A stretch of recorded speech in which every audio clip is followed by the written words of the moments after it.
akong hinihiling.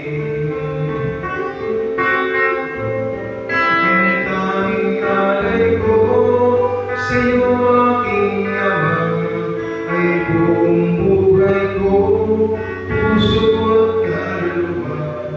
Hindi makayanan makipagkaloob, mamahaling hiyas, higit kong niloob. Ang tanging dalangin, O Diyos, ay tanggapin. Tanging alay ko, nawa'y gamitin. Ikaw lamang, Jesus, wala nang iba pa akong hinihiling.